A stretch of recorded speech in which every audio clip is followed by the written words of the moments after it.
Chega mais torcida gloriosa, torcida do Botafogo ligada aqui na segunda edição do nosso Plantão Glorioso para a gente falar tudo sobre esse grande clássico do futebol mundial. Daqui a pouquinho tem Botafogo e Santos, tem Santos e Botafogo na vila mais famosa do mundo, a Vila Belmiro. Nós vamos falar também de goleiros que podem ser contratados pelo Glorioso. Está lá no portal do GG e a gente vai falar um pouco sobre alguns goleiros, né? E principalmente Lucas Perry e o Maílson, né? Que estão aí na mira para chegar ainda nessa janela de transferências. Afinal de contas, Gatito Fernandes com seus 34 anos, já precisamos pensar num substituto para o Gatito Fernandes e um goleiro que possa brigar por titularidade com ele. Vamos falar das escalações do jogo de hoje, da renovação de Matheus Nascimento com o Botafogo. Matheus Pereira, será mesmo que o valor de mercado de Matheus Pereira abaixou?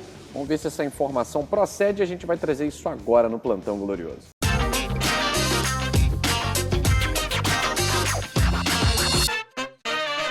Somos mais de 65 mil inscritos aqui. Convido você que está assistindo esse vídeo e não é inscrito, é só clicar aí, inscrever-se no canal Gigante Glorioso. E se quiser fazer parte da família GG, é só clicar Seja Membro. São muitas vantagens, você vai conferir aí nos 3 pacotes que a gente tem. Peço para você deixar o like nesse vídeo, é isso aí, dá uma força aí pro canal Gigante Glorioso, deixa o like, compartilha, divulga nos grupos. Tem o nosso Instagram aqui, tem o meu Twitter do Michael Martins, tem Twitter e não segue a gente ainda, que isso?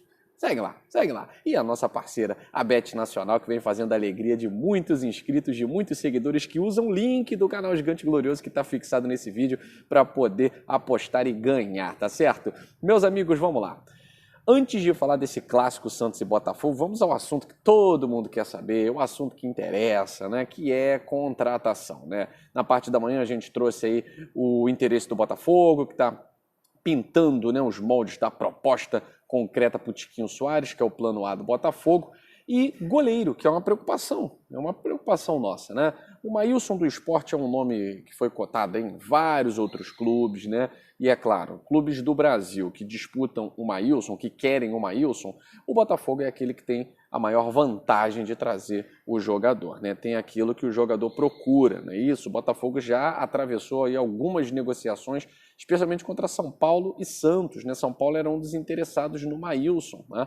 Enfim, Maílson é talvez o nome mais cotado para vir ainda nessa janela. Tem contrato até final do ano e é um goleiro que se destaca algumas temporadas, né? O Lucas Perry do Náutico, que na verdade é do São Paulo, está emprestado, né? Também tem contrato até final do ano. Então são 2 goleiros que foram destacados, né, há uns 4 dias pelo jornalista Geraldo Dimas, lá no portal do GG. Vocês conhecem o portal do GG? Então, ó, quem é membro do canal, aliás, pode escrever para o portal. Quem sabe você fazer a coluna da vitória do Botafogo de hoje sobre o Santos. Estou torcendo aqui essa virada da chave, né? Enfim, então o Botafogo está muito próximo aí de anunciar um goleiro para fazer frente, não fazer sombra, fazer frente a Gatito Fernandes, tá certo? Enfim, renovação de Matheus Nascimento, segundo o jornalista Thiago Franklin, está muito adiantada, né? Há o interesse do atleta em continuar no clube, a família também acha que o processo tem que ser conduzido de uma forma inteligente, diferentemente de outros jovens que passaram pelo Botafogo, que saíram no meio do processo, como o caso do Luiz Henrique, né? O Lourinho, né? Que ficou um caso muito emblemático e ele não aconteceu, a carreira dele não aconteceu, né? Então foram adiantar processos, não quis continuar no Botafogo. O Matheus Nascimento está conduzindo isso de uma forma muito inteligente, até porque o valor de mercado dele sobe cada vez mais, está cada vez mais valorizado, seleção de base, enfim, né? Então a possibilidade de renovação é muito grande. E vamos falar de Santos e Botafogo, né? Talvez um dos maiores jogos ao lado aí de Real Madrid e Barcelona, um dos jogos da história do futebol mundial, reúne equipes que mudaram a história do futebol, né? Principalmente do futebol brasileiro, frente ao futebol do mundo. O Brasil era visto como um vira-lata, né? Um time que chega e não ganha. E Botafogo e Santos mudaram essa história, especificamente na Copa de 58, na Copa de 62, a Copa de 70 tinha jogadores do Santos, do Botafogo, mas também de outras equipes, jogadores importantes, né? Mas as Copas de 58 e 62 são emblemáticas, configurando o Botafogo e Santos como os 2 esquadrões, né, do futebol no mundo. E os títulos comprovam isso, né? O Botafogo empilhou 3 mundialitos, o Santos tem 2 mundiais, Libertadores, ambos os clubes conquistaram aí títulos nacionais. O Botafogo conquistou o torneio Roberto Gomes Pedrosa em cima do Santos em 66, uma vitória emblemática por 3-2. O Santos conquistou o Campeonato Brasileiro em cima do Botafogo em 62, semifinal de Libertadores em 1963. Aliás, um caso curioso, né? A semifinal da Libertadores em 63. Se fosse nas regras atuais, o Botafogo iria à final da Libertadores em 63, porque o Botafogo perdeu pela diferença de um gol no Estádio do Santos. No Maracanã venceu por 3-1, ou seja, se classificaria, né? Mas naquela época havia o terceiro jogo, né? E aí no terceiro jogo, o Santos foi lá, deu um baile, conseguiu vencer o Botafogo e depois se sagrou campeão da Libertadores, né? Mas são dois esquadrões.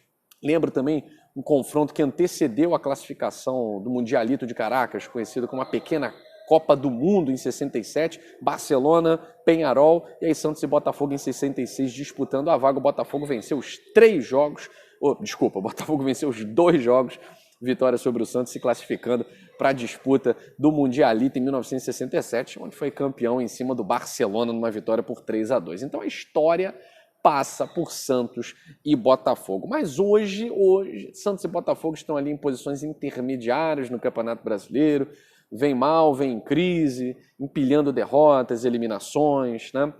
E o Botafogo, a verdade é que não se sabe com que escalação vai hoje, tá? Mas, enfim, acho que Jefinho, Eduardo podem ser testados já de início, tá? Marçal, né? Então, assim, a escalação que eu imagino que o Luiz Castro vá colocar no Botafogo hoje é uma escalação com 2 zagueiros, né? Medo, total medo.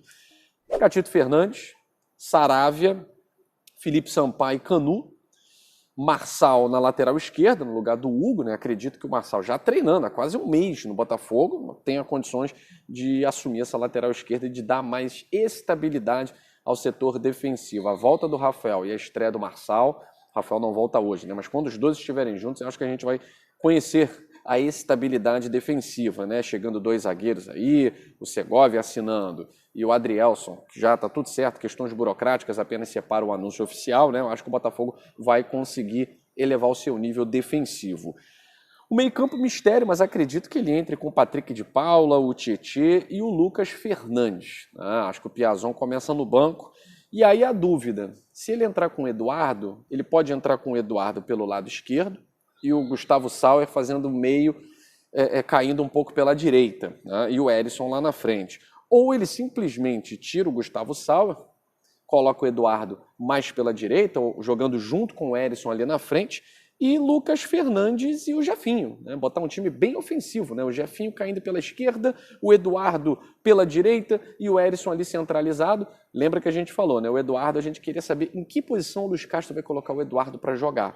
Porque o Eduardo ele atua nas 3 faixas do campo, né? Direita, esquerda e central. Resta saber onde é que ele vai jogar melhor com esse time que tem aí no Botafogo, tá certo? Eu sou partidário do Jefinho entrar, né? Acho que o Botafogo pode colocar o Jefinho de titular no jogo de hoje, mas não acredito que o Luiz Castro vá fazer isso, né? Essa coisa de poupar os mais jovens e tal, mas o Eduardo tem que entrar. Acho que o Eduardo tem que ser titular. Vinícius Lopes não dá mais, né? Porque aí você perde tempo com um jogador que não está rendendo. Pode fazer um gol, tal, que faça, né? Tomara que faça.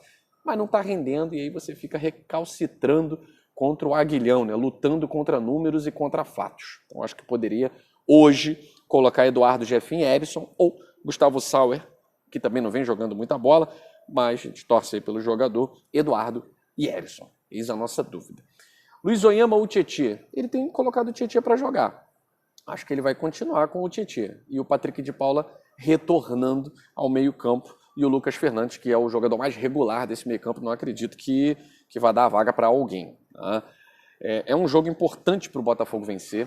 O Santos também vem mal, assim como a gente. Então é um jogo muito equilibrado e o Botafogo é um dos melhores visitantes. Por incrível que pareça, o Botafogo é um dos melhores visitantes do Campeonato Brasileiro. 9h30 vamos torcer e depois, vocês sabem, né? A live no canal Gigante Glorioso, tá certo? E a gente espera vocês lá. Um abraço, saudações alvinegras!